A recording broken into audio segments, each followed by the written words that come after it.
Hi everyone, it is rainy and miserable outside, so I have put on these sunflower dungarees in a bit to try and bring some brightness into this house. And I also thought to cheer myself up, I would start a new reading vlog today because I enjoy filming those. My name is Jen, I'm an author and a book reviewer. If you are new, please pull up a seat and join me. I film lots of different reading vlogs on this channel. Some of those are themed, some of them are not. This one is.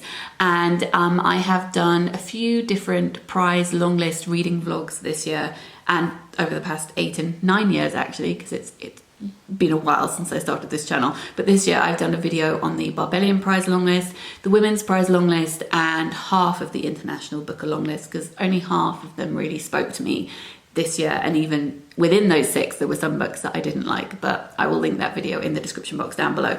Today and for the next week or so I am going to be diving into the Jhalak Prize long list, which is a prize that celebrates work by writers of colour in the UK. There are 2 awards. There is one for books for grown-ups and there's one for books for kids. I'm going to be focusing on the grown-up adult books this time, and I love that this prize brings together non-fiction, fiction and poetry, which is very exciting, makes it a lot more difficult to judge. I know that as someone who has judged prizes in the past, but it does make it more fun. So I have, I think, 10 of the 12 long-listed books. 2 of the books I didn't already have and didn't immediately appeal to me, but I may pick them up in the future. Please go check them out because they may be your cup of tea. I'm sure they're brilliant. Go read them. Those are Birdgirl and The Attic Child. I have 9 others in physical form, 1 that I want to listen to on audio, and 2 of the books I'd already read prior to the long list being announced, so I'll talk about those at some point. One of those was I'm a Fan by Sheena Patel, which I've realised I've left upstairs. It's on my Women's Prize long list pile because it's currently long listed for the Women's Prize. And the other one that I have read is this poetry collection, which is Another Way to Split Water by Alycia, Pirmohamed, and I'll talk about that also at some point in this vlog. What I would like to do here is quickly show you all the titles I'm going to be reading, and then we can get into the reading portion of this vlog. I'm not going to talk about the blurbs in this section because I'm going to be talking about the books in detail as I read them, and I feel like I'll be repeating myself otherwise. The books I own but haven't read are When We Were Birds by Ayanna, Lloyd, Banwo, which has the most stunning hardback cover ever. Love it. This is a novel, and I think it is about a family who have the ability to speak to the dead. I think that's my memory of the blurb. I will correct myself if that is incorrect as I read it. 2 poetry collections, Hiding to Nothing by Anita, Pati, and The Room Between Us by Denise, Saul. We have an auto fiction, I think that's how you would describe this book. It's straddling fiction and memoir, or imagined memoir, because Derek is writing about his mum. So this is Losing the Plot by Derek Owusu. Another non-fiction book by Angela Hui called Takeaway, which is about her time growing up in Wales and her parents running a Chinese takeaway. A non-fiction book by Travis Alabanza called None of the Above, which is about being non-binary. Finally, no, not finally, because I also have an audiobook, we have Okechukwu Nzelu's novel Here Again Now, and the audiobook by Paterson Joseph, which is called, it has a long title, 2 seconds, I will find it on my phone. Details. Okay, it is called The Secret Diaries of Charles Ignatius Sancho by Paterson Joseph. And I had my eye on this one for a while. I adore Paterson Joseph. I have loved him since he was in Casualty, which is a very, very long time ago. I was 10. It was 1998. So I'm going to listen to the audiobook of that one because it's narrated by Paterson Joseph, and who doesn't want to listen to Paterson Joseph telling stories in your ear? So that is what I'm going to do. I'm going to be reading all of these books in this video. As usual for reading vlogs, I'm going to be cooking, I'm going to be taking you on walks if the rain ever stops. And first off, what I would like to do is make a lemon meringue pie, because I haven't made one this year and I have a craving. So let's go do that now.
Hello, I will link the lemon meringue pie recipe in the description box down below. The weather is getting warmer, which means that some days it's too hot to wear wigs and therefore headscarves are out again, though I must admit that the combination of this headscarf and this top is giving off pirate vibes, but I'm actually okay with that. But book-wise, for the Jhalak Prize, I have read 2 books and I have read the 2 poetry collections on the long list that I hadn't read yet. With these books, it was a case of really loving one and not really gelling with, but appreciating the other. So let's start with the latter of those, and that is The Room Between Us by Denise Saul. This is about the narrator talking about her mother having aphasia and then becoming her carer. And there are a couple of standout poems in here for me. I've underlined a few lines and I have put a star next to 2 poems in the whole collection. One poem I starred is called No Word for Blue. So a lot of these poems talk about language choice, because her mum, having aphasia means that she can't remember the words for certain things and then puts another word in that place. One of the stanzas here said, Homer had no word for blue. He referred to the sea as dark. I wonder whether the sea exists or if it's just a place where the beach ends. Perhaps unsurprisingly, out of the 2, the one that I loved was Hiding to Nothing by Anita, Pati. And a lot of this collection is about going through IVF. And I underlined many things in here. This made me really laugh, this line. So we did IVF, or it's very Frankenstein, as my friend once said. If I start quoting things at you though, I'm going to be tempted to read entire poems out because they all link together and they create this tide and the meaning just gathers and gathers and snowballs, and I'll stop it with these clumsy metaphors, but I thought that it was brilliant. The only thing I would say didn't work particularly well for me was that it plays around with form in a lot of different ways, which I love to begin with, especially when talking about body in poetry. Playing around with the actual body of text I think can be really interesting, and you can draw lots of wonderful parallels there. But it went a little bit too far in my opinion by changing the font constantly, using lots of different sizes as well, and I think that that was to reflect the erratic feelings that the narrator was trying to get across, how she wants to shout about it in every which way so that people can hear her. And if you won't listen to me when I'm talking in this way, maybe you'll listen if I put it in all caps. I understand the reasoning behind it, but I also think that less is perhaps more when it comes to that. I think that form could have been played around with to a lesser extent, and that point still would have been made. However, I absolutely love this book, and obviously content warnings for difficult discussions in here to do with IVF and baby loss, but I loved it. Okay, I think that this evening we're going to go for a walk to find some bluebells, because I think there are some bluebells in our local woods. So whilst there's still a bit of light, let's go find them.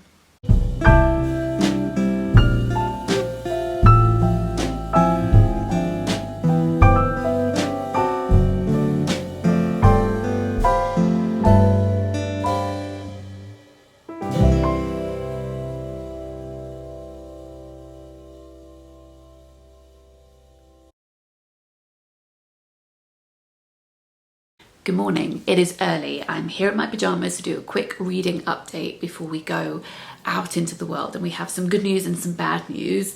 Let's begin with well, it's not really bad news. It's bad news for me, but not for other people. So let me explain. This is Here Again Now by Okechukwu and Nzelu, and this is just a book that we're not going to be best friends, and I'm really sad about it because I would love to love this book, but I know me and I've read half of it, and I'm going to pass this on to someone else who will love it, because there are so many people out there who will love it and already do love it. I am not drawn to books where romance is a central theme, and this is the case here. There's lots going on outside of the central relationship, but the language itself is also very romantic. It feels as though Nzelu is trying to romanticize the city and all the surroundings and every situation, and that's just not my jam, which is absolutely fine. So this is about a man called Chike who has been acting all throughout his life. He's wanted to be an actor forever, but he's also been acting in his ordinary life to hide the fact that he is a queer person. He was told that that would damage his career. He wouldn't get the respect that he needed. He was told that by his father, who wanted to protect him from the world, but also was giving unhelpful advice. And now he's on the cusp of making it as an actor. He's in an on-again, off-again relationship with Kene, who's a boy that he's known since school. They're both black men and they live, well, in various different places, but primarily they're living in Peckham. And this is about them coming back together again and Achike asking his dad to move back in to his house because he's struggling at the moment. So that's the premise. And some of this book reminded me of certain scenes from the film Moonlight, which ironically I actually love. I think I prefer to watch romance play out in a film instead of reading about it in a book, but even then I tend to not be drawn to it very much. As I said before, I'm just a cynical person. I mean, it says on the back, keywords from the blurb, pulsing with love, devastating yet tender, heartbreaking, makes your heart ache, so beautiful.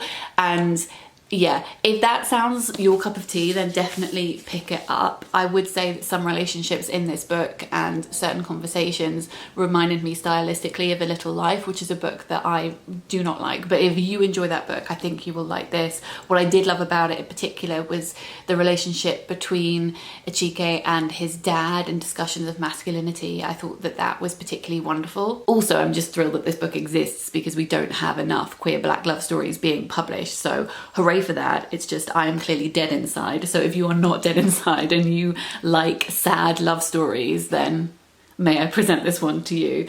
And I have now started reading Angela Hui's book Takeaway Stories from a Childhood Behind the Counter. This is Angela growing up in Wales, in a small town where her family run the only Chinese takeaway. And she is expected to work there every single evening. And she's talking about the strangeness of seeing her friends every night going out and hanging out outside on the street, and she can't go join them, but she can see them from behind the counter where she's taking orders.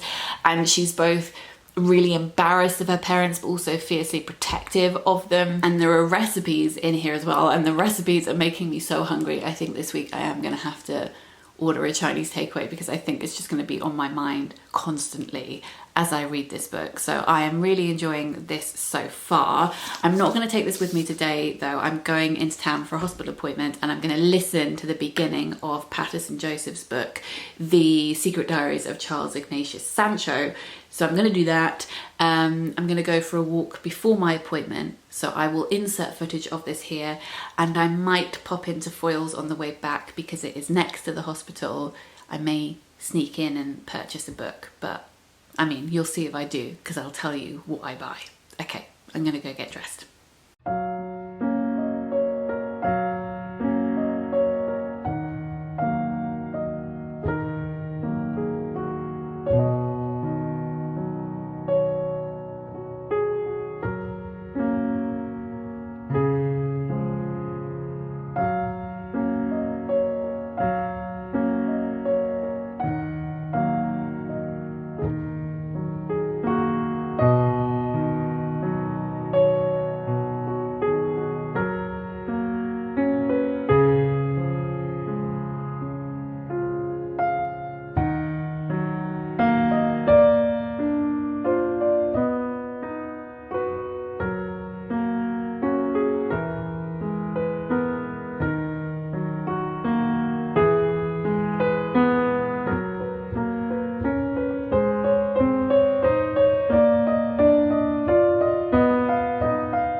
In yesterday's walk, I listened to about a third of The Secret Diaries of Charles Ignatius Sancho, and I'm loving it so much. It's giving me the the warm feeling that I feel when I listen to a Sarah Waters audiobook, in that it is giving me classics with the diversity and inclusion that I want, that you so rarely find. And as predicted, Paterson Joseph's narration is just brilliant. His introduction is also fantastic. In the introduction, he's addressing people's assumptions about what the book is going to be or what it should be, and how he's written the book he wished he had read as a kid when he was falling in love with classics. And his love of literature is just absolutely radiating. I was going to say off the page. In my ears, that doesn't really work. Anyway, you can hear it. You can hear his love for classics and just his enjoyment of putting this story together. So it is based on a real person and facts that he has found, located, but also he's giving himself artistic license to just tell the story that he wants to tell, and it is great. At the moment, this book is just destroying me a little bit in a good way. It's because the book is so good that it's hurting me, so I will allow it. I don't want to give too many plot elements away. It's one of those books where it spans a whole character's life, so many things happen. At the very beginning, we're following Charles, who's a young black boy growing up in Greenwich in the 1700s, and what's funny is he talks about how he longs to go to London. But of course, Greenwich is now part of London, but at that point it was quite isolated from the city, its own village. And he is in a household where some people don't like him and some people do, but he's not being allowed to become the person that he wants to be. He's not being allowed to learn to read and write. And then one day he comes across a duke called Duke John Montague, and he says, I want to take you under my wing, come round once a week for an hour in secret, and I'll teach you how to read and write, and we'll also eat lots of scones. So that is what Charles does. And I don't want to say more than that plot-wise at the moment, but I'm a fair chunk of the way into it now, and we're meeting characters like Handel. He goes to Handel's house and plays the harpsichord, and he thinks, I don't think Handel thought I was that good, but never really elaborates like who Handel is, so you just get this little joke hovering on the page. I'm also at a point where it looks like Charles is going to get things that he really wants, but I have a horrible feeling they're going to be ripped away from him. So I'm really loving the, to be a cliche, journey this book is taking me on, and yeah, it's great. So I'll continue to listen to that and we'll report back later. I bought 2 books when I was in Foyles. I ended up picking them up from the recommendation tables. For some reason, my brain wasn't really working when I was walking around the shelves. I'm still not used to being in spaces like that, and I think it was a bit busier than I wanted, even though I have my mask on and stuff. I just kind of wanted to pick up some books and leave. So that's what I did, but I'm very excited about the books that I bought. I bought Waiting for Ted by Marika Big, which has this kind of terrifying cover, and I am very much into it. This is about a married couple. She lives her life on Instagram. It says that she dreams of being a traditional housewife to her big, strong, working man, tending the house, cooking and Instagramming her perfect life. But she also needs to fill her house with the things that she can Instagram. So when Ted bans her from spending any more of her father's money, she begins to scheme. And I think this is narrated over the course of one evening while she's waiting for her husband to come home.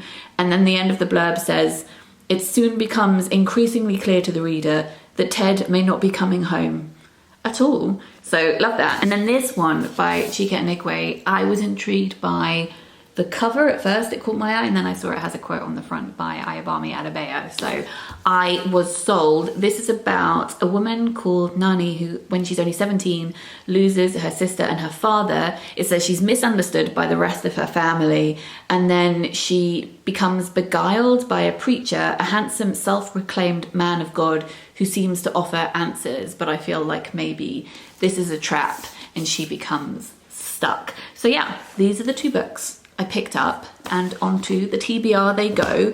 But for now, I will continue with Charles's story and I will report back when I'm finished.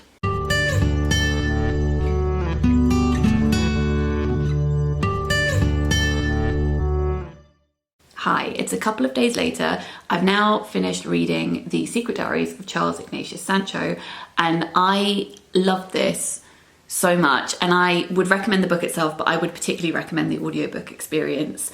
for a couple of reasons. One, because Paterson Joseph does such a good job of performing it, and I think that adds to the whole experience. But also, two, it was written as a adapted version of a play that he wrote first, and obviously a play is to be performed and to be listened to. He wrote it as a one-man show and toured with it, and then went to adapt it into a TV show, but there was so much information he wanted to put into it that it was just spilling out over the edges, and he decided to make a book instead. I'm hoping we still get a TV show. That would be delightful. But it became this book, and the book works in audio form as well because it is conversational, is maybe not the right word, but it is a conversation between Sancho and his son, because he's written this as a series of letters. And again, the decision to create this book in letter form works so well because it means that, yes, the audience is the reader, but first and foremost, the audience is Sancho's son. So he is passing on the information that he cares about and that he thinks his son cares about. And it's not about crafting a novel that adheres to certain rules. I'm not saying that that wasn't taken into account, it was, but primarily it is about getting the information across to his son, and yes, turning that into a story as well. And that reflects more modern day things such as Ta-Nehisi Coates' book where he's writing to his son, and it reflects so much of Dickens storytelling as well. It's this blend of many different types of literary traditions, and I think that it's fantastic. Within the novel, we also have a separate series of letters between Sancho and his future wife, and this is another way for, in this case, Sancho to learn about things that he is not currently aware of. So he has grown up in London, but he's grown up in a very white environment, and there's a brilliant chapter where he goes out to explore Black Georgian London and gets to learn lots of things, but then he also gets letters from Anne, who at that point is based in Antigua, and she's telling him about living on a plantation and what that is like. So it has all of this literary machinery, these characters who are rotating around each other, sharing knowledge, and it means that the novel is not just a celebration of Sancho and an honest celebration of him too, flaws and all, but allows him to be a vessel for talking about history more broadly at that time. Paterson Joseph has clearly done so much research on this, and it was just an absolute triumph. So yeah, I love that so much.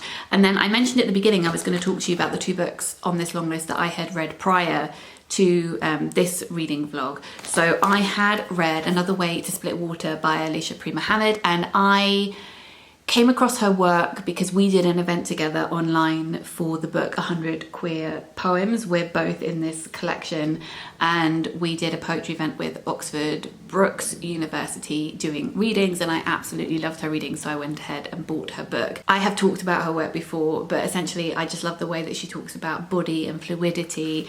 This is a line that I've underlined. Sometimes my eye is a stanza with only one long line attempting to reach you. When does a country become a window? I will link some sample poems down below, and if you enjoy those, go and check out her collection. I've also read I'm a Fan by Sheena Patel. I read this when it was on the Women's Prize long list, was totally destroyed when it wasn't on the shortlist, was one of my favourites.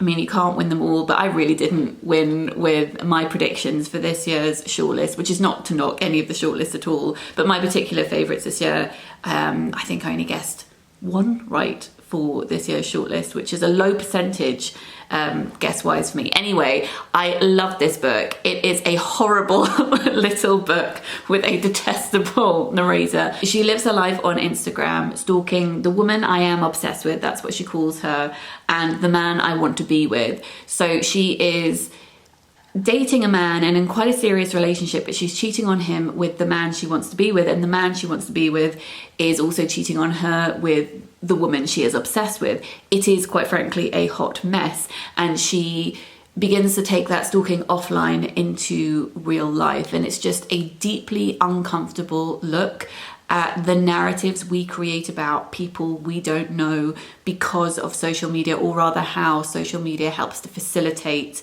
those obsessions. And I think the reason that this book is so uncomfortable is that sometimes she will say things that are completely reasonable and that you will agree with, but then in the next second she'll say something that's completely outrageous, and it will make you doubt yourself and think, wait, have I ever thought things like that before? It really gets inside your head and twists things. It's fantastic. I know it's quite divisive, it's quite a Marmite book, but I loved it. I'm still also reading Takeaway by Angela Hui. I'll talk about that when I've finished it, and I'm going to crack on with others on the long list too. But right now I have to disappear because I'm going to go give a talk at the British Library, online, not in person, teaching GCSE English teachers who are teaching Strange Case of Dr. Jekyll and Mr. Hyde. That was a complicated sentence. Basically, my talk is on disfigurement and disability in Victorian Gothic literature with a specific focus on Jekyll and Hyde. I will insert a tiny bit of the talk here, but I have also written an article which is on the British Library website, which is about physiognomy and about preformationism and discussion of disability and disfigurement in Gothic literature. And I will link that in the description box down below if you happen to be interested. But yes, I have to go get ready for that, and I will see you in a bit. Bearing this in mind, until the late 1800s, anyone born with a disfigurement or a disability could be medically referred to as a monster or as someone who came from a monstrous birth, which is a pretty strange and complicated thing to think about. So where did that belief come from?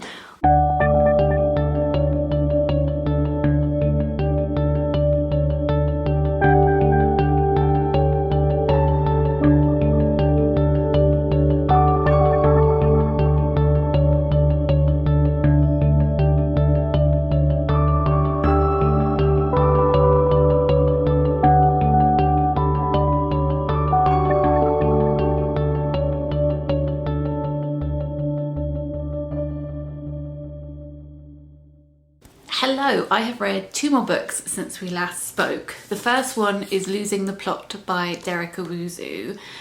And this is, if I had to do some clumsy book maths, I would say it's like Lanny meets Without Warning and Only Sometimes by Kit de Wall. If you took the style of Lanny and the premise of Kit de Wall's memoir, which is about her trying to investigate her parents' feelings when she was younger and even before she was born, and contextualize their lives and look at it from a completely different angle. If you took that and then told it in the style of Lanny, you would get something like this. This is Derek imagining his mother's life coming over to the UK from Ghana and her experience of parenthood.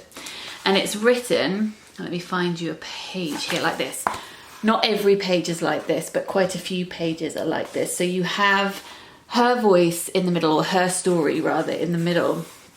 And this is quite, I'm going to use the word elevated. It feels very literary, that part, as though it's a authoritative voice, I suppose. And then the voice in the margins, I just closed the page, which wasn't very helpful. The voice in the margins is him adding context to what she is saying, and consequently it feels like a parent is talking and narrating this book, and then there's a child in the background going, hi, I want to say some things too. And it works on that level, and also works as almost pretending to be a found document that a scholar is then annotating.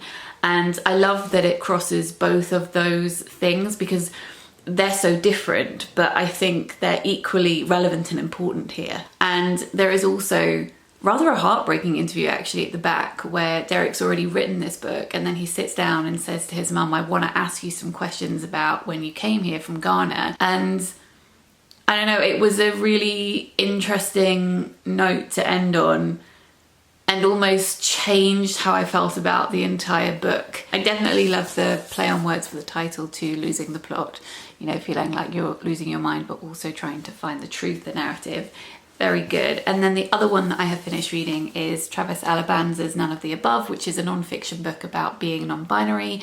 Travis wrote this during lockdown and takes things that they have either overheard or things that have been said to them, perhaps one sentence from something that's been said to them or something they've ever heard, and then they will write several pages in response to that, and then go back to the quote again, and then go off in a different direction to talk about it. In this book, Travis looks at gender in loads of different ways, and one of the things that they talk about is, I suppose, how gender in self-expression is in a way a bit like Schrodinger's cat, as in it needs context and an audience to exist and to be realized. So they say at one point, my transness, I believe, might have always required a you in order to show itself. Maybe I only know I am trans because you make it impossible for me not to be. That reminded me of Juno Dawson's book, The Gender Games, in that she's talking about her transition, and she's wondering whether she would feel the need to transition as strongly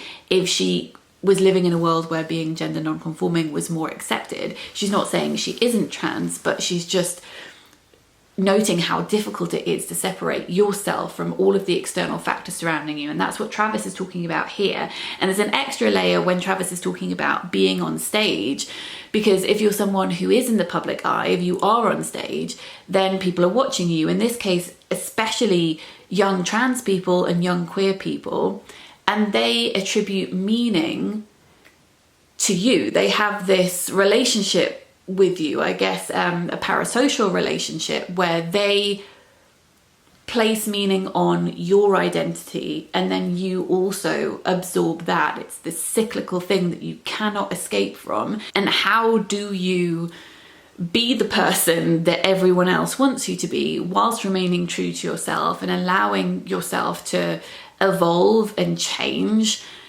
It's a conundrum. So that is what Travis is talking about in this book, about their constantly evolving relationship with their body, talking about gender, and talking about gender in this instance during lockdown, where that other, the you, the audience, isn't there because they're at home. Like, what is gender to Travis or to anyone if nobody else is there to look at it? One thing that I would say about this book is that it's perhaps a tad repetitive in places, but I think that there is a reason for that, and not to make false comparisons. Well, maybe I am for a second, but I acknowledge that these two things are very, very different. But as a disabled person, I often find myself over-explaining or overcompensating, particularly in medical settings, which is something Travis talks about with regard to gender in medical settings. I found myself over-explaining myself because I am anticipating certain questions or certain comebacks, and I want to make sure that I have covered all ground to be as accepted and understood as possible. And I think that a similar thing is going on here, where Travis goes over similar ground, not the exact same ground, and looks at it from different perspectives as a way to preempt people going, oh, but have you just thought about this? And they're saying, actually, yes, I have. Let me just place that in front of you. So yes, perhaps repetitive in places, but for a good reason. So yes, those are those two books. And now I just need to finish reading Takeaway by Angela Hui, and I'm going to read When We Were Birds by Ayanna, Lloyd, Banwo. Tomorrow I'm meeting up with Lauren for a walk, which will be lovely. I don't think I'm going to film very much because we haven't seen each other in ages. So there will just be probably a few clips which I will insert now, and I will link Lauren's channel in the description box down below. And I'll come back when I've finished reading everything and I can tell you what my favourites have been. And I think the shortlist has been announced now, which I haven't looked at yet, so I can predict what I think is on there, and then I can react to the shortlist too. I will be back in a few days.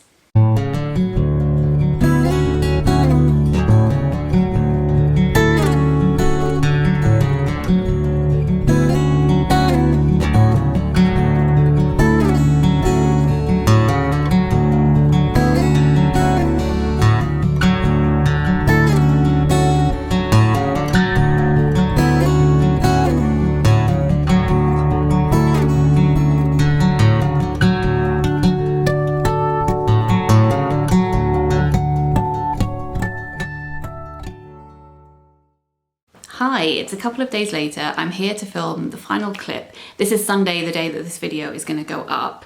So I haven't finished reading the very last book, but I have read enough to talk to you about it, and I will continue to finish it, and I'll talk about it again in a wrap up. I have finished reading Takeaway by Angela Hui though, and I love this book so much. I talked about it briefly in a previous clip, but now I have finished it. As I mentioned, this is Angela talking about her relationship with her parents, growing up helping out at their Chinese restaurant in Wales, and how she found it deeply embarrassing because it's embarrassing to be hanging out with your parents when you're a kid, but then she is made to feel embarrassed by the way her classmates and other people in the town treat her because her parents are Chinese and they make her feel more ostracized than just being someone who works at their family business. And she's talking about receiving racist calls at the takeaway and always wondering if it's someone from school, and other racial attacks that they encounter, and how she doesn't really know how to process or deal with those things as a kid because her parents don't really talk about it that much. As Angela was getting older, she could more clearly see the sacrifices her parents had made for her, but also could more clearly see when their behaviour towards her and her siblings wasn't what was needed in any particular moment. So I like how honest this book was in highlighting everyone's flaws while celebrating them at the same time. As I said, there are recipes in here which made me extremely hungry, and I think I may make some of those in the future, and I did order a Chinese takeaway while I was finishing reading this book because it had to be done. It was great. And then I have started When We Were Birds by Ayanna, Lloyd, Banwo, and the sentences in this are really, really beautiful. It's giving me Memphis by Tara M. Stringfellow, that poetic lyricism, and I have a feeling that I'm going to absolutely love it. We begin with a character called Yejidi who's being told about the family history of the women in their family and how they can turn into birds and how they have this special relationship with death. And then we switch from them to Darwin, who is a man who's down on his luck and has just got a job working as a grave digger. And I'm really interested to see how these stories come together. So I'm loving this one. I have therefore read nearly 10, if I finish this it will be completely 10, of the 12 books from this year's Jhalak Longlist. So let me predict what I think is going to be on the shortlist. I think the shortlist is 6. It was announced either this week or the week before, but I haven't looked at it. I wanted to read these and then try and guess myself. But as I said earlier in this vlog, I was terrible at guessing what was going to be on the Women's Prize shortlist this year, so I don't know how good I'm going to be at it this time. But let me attempt. Let me have a think, and I'll come back to you with 6. I've made a decision. That was quite tricky, and I may change my mind at any second. So let me quickly tell you what my 6 are. Before I change my mind, the first one is None of the Above by Travis Alabanza. Then I would pick, and I am guessing with this one because I have only just started reading it, but I think the writing is beautiful, When We Were Birds by Ayanna, Lloyd, Banwo. I have to include Takeaway by Angela Hui, and I'm a Fan by Sheena Patel. I couldn't not include Paterson Joseph's book, The Secret Diaries of Charles Ignatius Sancho, and number 6 is going to be a poetry collection, which is Hiding to Nothing by Anita, Pati. So those are my 6 personal favourites from the long list, and of course I haven't read 2 of them, so those may well have made it onto the shortlist, and I have nothing to say about those because I haven't read them yet. But let me find the shortlist and we'll see how many I have, well, not even guessed correctly, because these are just my favourites. I haven't thought, you know, which ones do I think the judges are going to pick. These are just which ones I have picked. All right, Jhalak Prize. Where are we? Here. I have guessed all of them. Okay, this never happens. The judges and I are united, apparently. So my 6 personal favourites are the judges' 6 personal favourites, and those are the ones that are on the shortlist. None of the Above by Travis Alabanza, Takeaway by Angela Hui, The Secret Diaries of Charles Ignatius Sancho by Paterson Joseph, When We Were Birds by Ayanna, Lloyd, Banwo, Hiding to Nothing by Anita, Pati, and I'm a Fan by Sheena Patel. Oh, how nice. Okay, I don't think that I can pick a winner from these 6. No, I was going to try and do it, and I don't think that I can. I have enjoyed reading them all so much, and I think that they all have so many different things to offer, especially when we are talking about novels against non-fiction, against poetry, and of course there is the audiobook here, which I don't have a physical copy of. I am not going to pick a favourite today. I am just going to be very happy with these 6, and I hope that you enjoyed watching this vlog. I will link the Jhalak Prize in the description box down below. Let me know if you have read any of these books or if you are tempted to pick any of them up.